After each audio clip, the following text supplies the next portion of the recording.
Hello all, നമ്മൾ ഇന്ന് AWSൽ Amazon machine images ആണ് പരിചയപ്പെടാനായി പോകുന്നത്. സോ ആദ്യം തന്നെ ആമസോൺ AWS മാനേജ്മെൻറ്റ് കൺസോളിലേക്ക് സൈൻ ഇൻ ചെയ്യുക, ഒരു ഇൻസ്റ്റൻസ് ലോഞ്ച് ചെയ്യുക. സോ ലോഞ്ച് ഇൻസ്റ്റൻസ് കൊടുക്കുക ആൻഡ് സെർവർ നെയിം കൊടുക്കുക. ആപ്ലിക്കേഷൻ ആൻഡ് OS ഇമേജസ് ഞാനിവിടെ ഉബുണ്ടു സെലക്ട് ചെയ്യുന്നു. അതിനുശേഷം ഇൻസ്റ്റൻസ് ടൈപ്പ് സെലക്ട് ചെയ്യുക ആൻഡ് കീ പെയർ, ബേസിക് ആയിട്ടുള്ള തിങ്സ് ആണിത്. കീ പെയർ സെലക്ട് ചെയ്യുക ആൻഡ് നെറ്റ്വർക്ക് സെറ്റിങ്സിൽ ഒരു എക്സിസ്റ്റിംഗ് സെക്യൂരിറ്റി ഗ്രൂപ്പാണ് ഞാനിവിടെ അറ്റാച്ച് ചെയ്യാനായി പോകുന്നത്. Like incoming traffic SSH and HTTP allow ചെയ്യുന്ന ഒരു സെക്യൂരിറ്റി ഗ്രൂപ്പ്. സോ അതിനുശേഷം അഡ്വാൻസ്ഡ് ഡീറ്റെയിൽസിൽ ചെന്നിട്ട് നമുക്കൊരു യൂസർ ഡേറ്റ കൂടി കൊടുക്കാവുന്നതാണ്. സോ യൂസർ ഡേറ്റ കൊടുത്തിട്ടുണ്ട്. നിങ്ങൾക്ക് ഈ യൂസർ ഡേറ്റ ഉപയോഗിച്ച് നിങ്ങളുടെ സെർവറും ടെസ്റ്റ് ചെയ്യാവുന്നതാണ്. സോ ലോഞ്ച് ഇൻസ്റ്റൻസ് കൊടുക്കുന്നു. സോ EC2ലേക്ക് പോകുന്നു.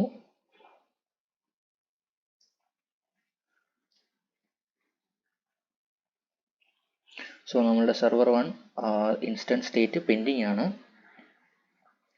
സോ സെർവർ 1ലേക്ക് വന്നാൽ പബ്ലിക് IPv4 അഡ്രസ് ഇതാണ് നമ്മൾ ഇപ്പോൾ ചെക്ക് ചെയ്യാനായി പോകുന്നത്. ആൻഡ് റിസൾട്ടിൽ പ്രൈവറ്റ് IPv4 അഡ്രസ്സസ് ആണ് വരേണ്ടത്.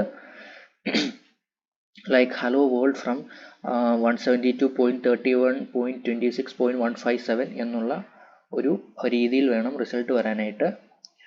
And so status check initialising സ്റ്റേറ്റിലാണ്. സോ അതിനുവേണ്ടി നമുക്കൊന്ന് വെയിറ്റ് ചെയ്യാം.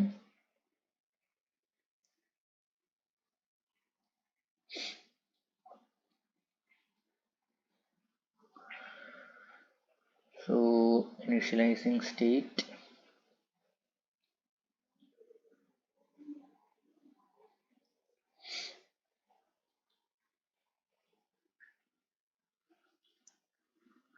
സോ അപ്പോഴേക്കും ആമസോൺ മെഷീൻ ഇമേജ് നമുക്ക് എന്താണെന്നൊന്ന് ബേസിക് ആയിട്ട് പറയാം. സോ ആമസോൺ മെഷീൻ ഇമേജസ് എന്ന് പറയുന്നത് ഒരു പ്രീ കോൺഫിഗർഡ് ആയിട്ടുള്ള വിർച്വൽ മെഷീൻ ഇമേജസിൻ്റെ ഒരു കോപ്പി ആയിട്ട് നമുക്ക് കണക്കാക്കാം. സോ കോപ്പി എന്ന് പറയുമ്പോൾ ആ ഒരു ടൈമിൽ നിങ്ങൾ ഇമേജ് എടുക്കുന്ന ടൈമിൽ വിർച്വൽ മെഷീൻസിൽ ഏതൊക്കെ ആപ്ലിക്കേഷൻസ് റൺ ആയിരുന്നു എന്നുള്ളത് എല്ലാം കൂടി ചേർത്തായിരിക്കും ഇതിൻ്റെ കോപ്പി നമ്മൾക്ക് ആമസോൺ മെഷീൻ ഇമേജ് ആയിട്ട് ഡിറൈവ് ചെയ്യാൻ പറ്റുന്നത്. സോ ഈ ആമസോൺ മെഷീൻ ഇമേജ് ഉപയോഗിച്ച് പുതിയ ഇൻസ്റ്റൻസ് ലോഞ്ച് ചെയ്യുകയും ആ ഇൻസ്റ്റൻസിൻ്റെ ഇമേജ് ഈ AMI കൊടുക്കുകയും ചെയ്താൽ നേരത്തെ നമ്മളുടെ വിർച്വൽ മെഷീൻ എങ്ങനെയാണ് പ്രവർത്തിച്ചിരുന്നത് ആൻഡ് ഏത് ആപ്ലിക്കേഷനോ സർവീസാണ് പ്രവർത്തിപ്പിച്ചിരുന്നത് എന്നുള്ളത് ആ ഒരു സെയിം രീതിയിൽ തന്നെ നമ്മൾ ക്രിയേറ്റ് ചെയ്ത വിർച്വൽ മെഷീൻസിലും ചെയ്യാൻ പറ്റുന്നതാണ്. സോ സ്റ്റിൽ സ്റ്റാറ്റസ് ചെക്ക് ഇനിഷ്യലൈസിങ് ആണ്. സോ നമുക്ക് ജസ്റ്റ് IP ഒന്ന് കോപ്പി ചെയ്യാം ആൻഡ് പുതിയ ടാബിലൊന്ന് ഓപ്പൺ ആക്കാം. ഓക്കെ, നമ്മളുടെ ആമസോൺ മെഷീൻ ഇമേജ് ആയിട്ടുള്ള നമ്മളിപ്പോൾ ക്രിയേറ്റ് ചെയ്ത സെർവറിൻ്റെ റിസൾട്ടാണ് ഈ കാണുന്നത്. സോ 172.31.26.157 എന്ന് പറയുന്നത് ഈ സെർവറിൻ്റെ പ്രൈവറ്റ് IPv4 അഡ്രസ്സാണ്. ഓക്കെ, നമുക്ക് ബാക്ക് ടു ഇൻസ്റ്റൻസിലേക്ക് വന്നാൽ സ്റ്റാറ്റസ് ചെക്ക് ഇനിഷ്യലൈസിങ് സ്റ്റേറ്റിൽ തന്നെയാണ്. സോ ഇനിഷ്യലൈസിങ് സ്റ്റേറ്റിലായതുകൊണ്ട് AMI അതായത് ഇമേജ് ഡിറൈവ് ചെയ്യാനായിട്ട് ബുദ്ധിമുട്ടുണ്ടാകും. സോ ഇമേജ് ഡിറൈവ് ചെയ്യാൻ ഈ status check 2 out of 2 checks passed ഉള്ളതിനായിട്ട് സ്റ്റാറ്റസ് വരാൻ കാത്തിരിക്കാം. ഓക്കെ, നമ്മളുടെ status check 2 out of 2 checks passed വന്നിട്ടുണ്ട്. സോ സെർവർ 1 ക്രിയേറ്റ് ചെയ്യുക ആൻഡ് ആക്ഷൻസിൽ പോയിട്ട് ഇമേജസ് ആൻഡ് ടെംപ്ലേറ്റ്സിൽ ക്രിയേറ്റ് ഇമേജ് കൊടുക്കുക. സോ ഇമേജിന് നെയിം കൊടുക്കുക server1 image. അതിനുശേഷം ക്രിയേറ്റ് ഇമേജ് കൊടുക്കുക.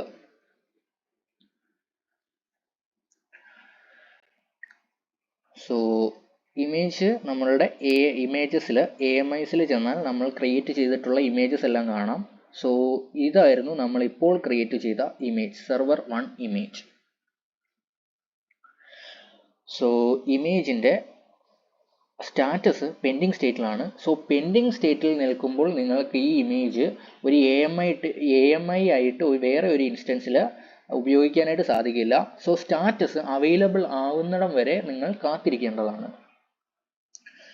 സോ നമ്മൾ AMI സെലക്ട് ചെയ്യുമ്പോൾ കുറച്ച് കാര്യങ്ങൾ കൂടിയുണ്ട്. Like AMI selection region based ആയിട്ട് ചെയ്യാം, അല്ലെങ്കിൽ ഓപ്പറേറ്റിംഗ് സിസ്റ്റം ബേസ്ഡ് ആയിട്ട് ചെയ്യാം, അല്ലെങ്കിൽ ആർക്കിടെക്ചർ ബേസ്ഡ് ആയിട്ട് ചെയ്യാം, ലോഞ്ച് പെർമിഷൻ ബേസിസിലും ചെയ്യാം, and root device storage based ആയിട്ടും ക്രിയേറ്റ് ചെയ്യാം. സോ ഇവയിൽ കൂടുതൽ നിങ്ങൾക്ക് അറിയാനായിട്ട് AWSന്റെ AMI ഡോക്യുമെന്റേഷനിൽ എക്സ്പ്ലോർ ചെയ്യാവുന്നതാണ്. കൂടാതെ AWS ഈടാക്കുന്ന AMI ചാർജസും ചെക്ക് ചെയ്യാവുന്നതാണ്. പിന്നീട് AMIയെ കുറിച്ച് പറയാനായിട്ടുള്ളത്, വേറെ ഒരാളുടെ അക്കൗണ്ടിൽ നിന്നും ഇമേജസ് ഓർ AMI ട്രാൻസ്ഫർ ചെയ്യാവുന്നതുമാണ്. ലൈക്ക് നിങ്ങളുടെ ഫ്രണ്ട് ഓർ കൊളീഗ് ഇപ്പോൾ വേറെ ഒരു റീജിയനിൽ നിന്നിട്ടായിരിക്കും AMI ക്രിയേറ്റ് ചെയ്യുന്നത്. സോ ലൈക്ക് ഇപ്പോൾ തെലുങ്കാനയിൽ നിന്നാണ് നിങ്ങളുടെ ഫ്രണ്ട് ക്രിയേറ്റ് ചെയ്യുന്നത്, അല്ലെങ്കിൽ ഹൈദരാബാദിൽ നിന്നാണ് നിങ്ങളുടെ ഫ്രണ്ട് AMI ക്രിയേറ്റ് ചെയ്യുന്നതെങ്കിൽ, നിങ്ങൾ വർക്ക് ചെയ്യുന്നത് മുംബൈ റീജിയനിലാണെങ്കിൽ അവിടുന്ന് ഹൈദരാബാദിൽ നിന്ന് മുംബൈയിലേക്ക് ട്രാൻസ്ഫർ ചെയ്യാൻ സാധിക്കുന്നതാണ്. സോ ഇതിന് data transfer fees or charges ഈടാക്കുന്നതാണ്. ആൻഡ് ഇത് കൂടാതെ AMI ആമസോൺ മാർക്കറ്റ് പ്ലേസിൽ കണ്ടെത്താനും പബ്ലിഷ് ചെയ്യാനും സാധിക്കുന്നതാണ്. സോ AMI സ്റ്റോറേജ് S3 ഉപയോഗിച്ച് AMI സ്റ്റോർ ചെയ്യാവുന്നതാണ്. സോ നമ്മളുടെ AMIs അവിടെ സേഫ് ആയിട്ട് നിൽക്കുകയും നമ്മൾക്ക് വേണ്ടപ്പോൾ AMIs റിട്രീവ് ചെയ്യാനും പറ്റും. അതുപോലെ AMI ഒരു റീജിയനിൽ നിന്നും മറ്റൊരു റീജിയനിലേക്ക് ട്രാൻസ്ഫർ ചെയ്യാവുന്നതാണ്, ഞാൻ നേരത്തെ പറഞ്ഞതുപോലെ തന്നെ. അതുപോലെ നിങ്ങളിപ്പോൾ മുംബൈ റീജിയൻ, നമ്മൾ നേരത്തെ പറഞ്ഞപ്പോൾ നിങ്ങളുടെ കൊളീഗ് ഒരു ഹൈദരാബാദ് റീജിയനിൽ നിന്നും മുംബൈ റീജിയനിലേക്ക് AMI ട്രാൻസ്ഫർ ചെയ്തു. സോ ആ ഒരു AMI നിങ്ങളുടെ കൊളീഗ് ക്രിയേറ്റ് ചെയ്ത AMI നിങ്ങൾക്ക് ഉപയോഗിക്കാവുന്നതാണ്. സോ ഇതുപോലെ തന്നെ നിങ്ങളിപ്പോൾ നിങ്ങളുടെ റീജിയൻ ഒഹിയോ റീജിയനിലേക്ക് മാറ്റിയെങ്കിൽ, മുംബൈയിൽ നിന്നും നിങ്ങളുടെ റീജിയനായ ഒഹിയോയിലേക്ക് നിങ്ങൾക്ക് ഡേറ്റ അല്ലെങ്കിൽ AMI ട്രാൻസ്ഫർ ചെയ്യാവുന്നതാണ്. ഇതിനും AWS ഒരു ഡേറ്റ ട്രാൻസ്ഫർ ചാർജസ് ഈടാക്കുന്നുണ്ട്. സോ ഇത്രയുമാണ് AMI കുറിച്ച് ബേസിക് ആയിട്ട് പറയാനായിട്ടുള്ളത്. സോ നമുക്ക് സ്റ്റാറ്റസ് ഒന്നുകൂടി ഒന്ന് ചെക്ക് ചെയ്യാം. ഓക്കെ, സോറി, പെൻഡിങ് സ്റ്റേറ്റിൽ തന്നെയാണ്.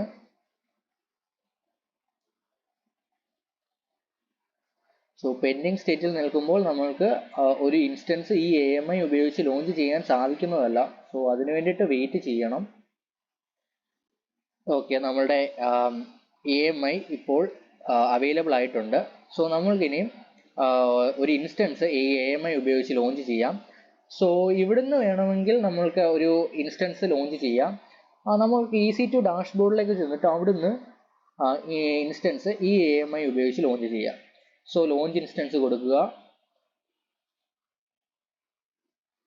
ആൻഡ് ഇൻസ്റ്റൻസ് നെയിം കൊടുക്കുക.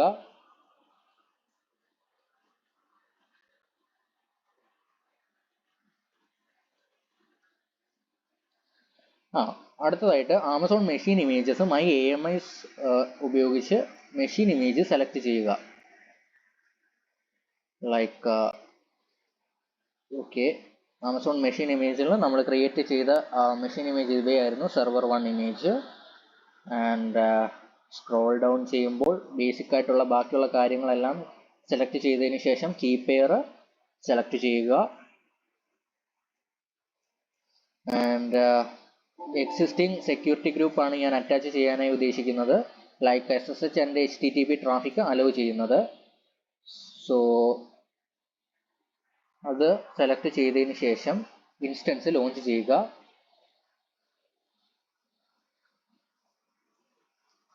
സോ EC2യിലേക്ക് പോയാൽ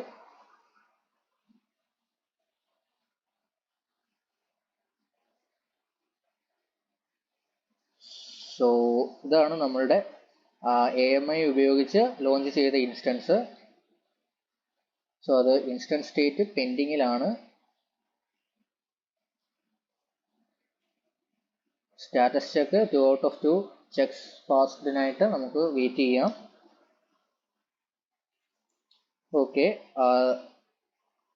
ഇൻസ്റ്റൻസ് സ്റ്റേറ്റ് റണ്ണിങ്ങിലേക്ക് വന്നെങ്കിലും സ്റ്റാറ്റസ് ചെക്ക് ഇനിഷ്യലൈസിങ് സ്റ്റേറ്റിൽ തന്നെയാണ്. സോ നമുക്ക് ജസ്റ്റ് അതിൻ്റെ IP ഒന്ന് URL ഓപ്പൺ ആക്കി നോക്കാം. പുതിയ ടാബിലേക്ക് എടുത്തതിന് ശേഷം സോ ഇതാണ് നമ്മളുടെ AMI ഉപയോഗിച്ച് ലോഞ്ച് ചെയ്ത ഇൻസ്റ്റൻസിൻ്റെ റിസൾട്ട്. സോ നിങ്ങൾക്ക് ഇവിടെ കാണാം 172 31 26 157. അതായത് നമ്മളുടെ നേരത്തെ, അതായത് ഇൻസ്റ്റൻസ് ഒറിജിനൽ ഇൻസ്റ്റൻസ് ക്രിയേറ്റ് ചെയ്തപ്പോൾ കണ്ട ആ ഒരു സെയിം പ്രൈവറ്റ് IPv4 അഡ്രസ് ആണ് ഇവിടെ വന്നിട്ടുള്ളത്. അതായത് നമ്മളുടെ AMI വിജയകരമായിട്ട് നമ്മൾക്ക് ക്രിയേറ്റ് ചെയ്യാനും ലോഞ്ച് ചെയ്യാനും ഇൻസ്റ്റൻസ് വെച്ച് ലോഞ്ച് ചെയ്യാനും സാധിച്ചു. സോ ഇവയാണ് AMI ക്രിയേഷൻ്റെ ബേസിക്സ് ആൻഡ് താങ്ക് യു.